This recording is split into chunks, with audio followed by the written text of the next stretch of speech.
Após o fim de um dos maiores conflitos já presenciados na história da humanidade, uma escritora, pintora, quadrinista e ilustradora finlandesa criou sua obra-prima, Moomin Valley.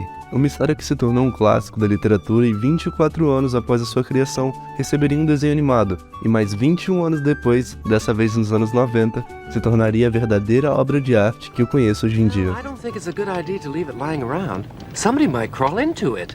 But if we put water in it, we can have as much raspberry juice as we can drink. Well, that would be nice. A diferença? Bom, ele não tem ação da mesma forma que outros desenhos e não é tão conhecido aqui no Brasil. Pode-se dizer que ele tem aquele tom bobo de desenhos para crianças a princípio, mas as reflexões que eles conseguem trazer na trama através de diálogos e cenas completamente sensoriais e que te deixam pensando no que você viu, leu ou ouviu, é algo de outro mundo. Eu sou o Fita e antes de analisarmos o primeiro episódio da série, eu queria citar um parágrafo explicativo que descreve muito bem o tipo de conteúdo que eu tô apresentando aqui. Esse texto vem de um blog da artista Mel, do site Blogtree. Então, por favor, confiram aí na descrição. O diferencial dos Moomins é que os personagens, apesar de não serem humanos, além de terem personalidades fortes e distintas, possuem defeitos e cometem erros. Os Moomins também cobrem tópicos importantes e obscuros, mas de uma forma leve. Um dos tópicos mais conhecidos é o de abuso emocional retratado no episódio da série The Invisible Child, e no sexto livro, Tales of Moomin Valley, em que é partilhada a história da Nini, que depois de anos sofrendo com negligência da sua tia que a tratava com frieza e ironia, se torna invisível e perde a sua voz. Eu acho que tanto a presença quanto a ausência de músicas e efeitos sonoros em alguns momentos chaves fazem a diferença. Até a inserção de filtros de voz que às vezes parecem ser sutis, mas ainda assim eles são usados de forma repetitiva. Mas isso meio que molda todo o ambiente e sensação que o desenho quer passar. No primeiro episódio eu lembro muito bem que a voz daquela personagem, pelo menos na versão que eu tava vendo, tava com um filtro de voz de eco muito exagerado e a todo momento. Mas rapidinho eu consegui acostumar e pegar toda a vibe que o desenho quer passar e me sentir completamente imerso dentro do vale. É algo encantador de se assistir, principalmente em dias mais frios, que é como eu tenho visto ultimamente. Diferente de outros desenhos onde a gente apenas assiste e se diverte, nesse eu particularmente me sinto ali inserido, um mero figurante ou pássaro no céu que observa a conversa de cada um dos personagens, compartilhando de suas emoções e surpresas. Mas isso tudo tem um lado sombrio.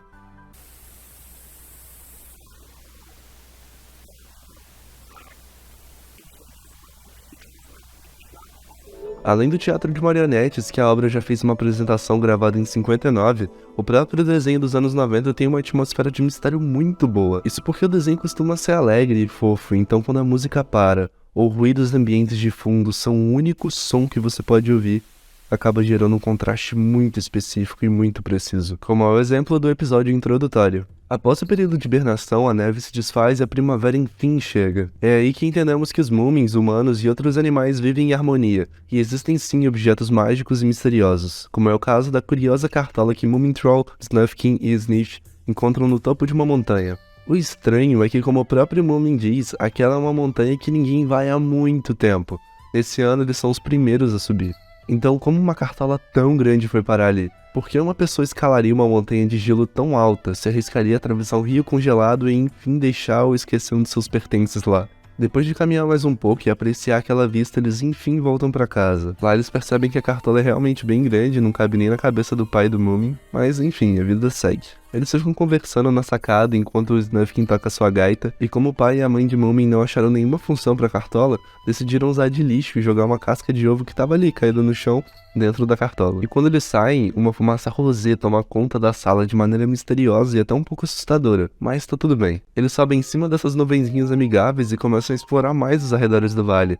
Passa-se um tempo e elas começam a se desfazer. Naturalmente, eles procuram outra coisa pra fazer e vão brincar de pique-esconde. E o gênio aqui teve a ideia de entrar dentro da cartola. Eu nem preciso dizer que deu bem errado, né? Pelo menos ele não virou fumaça. Seria ainda mais traumatizante do que o destino que as coisas realmente vão tomar. E olha que eu já achei bem bizarro o caminho que o roteirista escolheu, considerando que é um desenho infantil. Ao sair da cartola, ele tinha virado uma criatura muito estranha. E eu aposto que não é assim que o Moomin é sem a sua pelagem. Ele realmente mudou de forma pra algo bem mais macabro ou folclórico. E falando em macabro, confere aí na descrição porque o meu RPG de mesa, que tem esse tema bem macabro, bem sobrenatural, inspirado em Ordem Paranormal, tá disponível aí pra vocês baixarem. Mas voltando, o que é a cartola? E o mais importante, de quem é a cartola? Eu sinto dizer que as suas e as minhas dúvidas ficam sem resposta por um tempinho, já que em seguida eles decidem jogar a cartola no rio e o episódio acaba.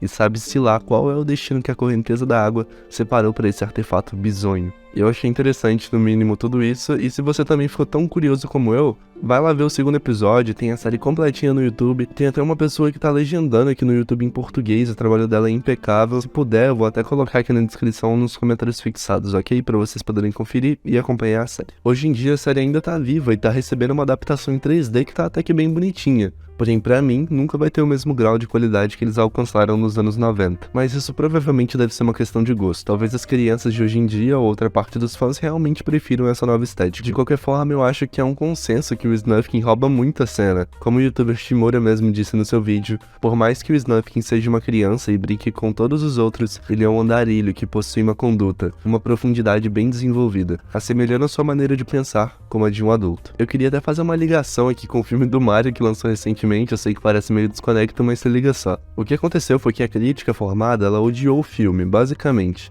Enquanto o público, aqueles que pagam pelo ingresso e que são a maioria, que é a gente, amaram. E o ponto que esses críticos pegaram muito como base para suas análises foram justamente a profundidade do filme. Que lição que o filme passa, o quão superficial é esse filme. Esse filme é realmente bom, passa uma mensagem e sentimentos para crianças e adultos, ou é só uma animação colorida para agradar antigos fãs e o público infantil? É como o Gaveta mesmo disse na review dele recente, um filme não precisa obrigatoriamente ser assim. Não existe só uma fórmula de se fazer filme.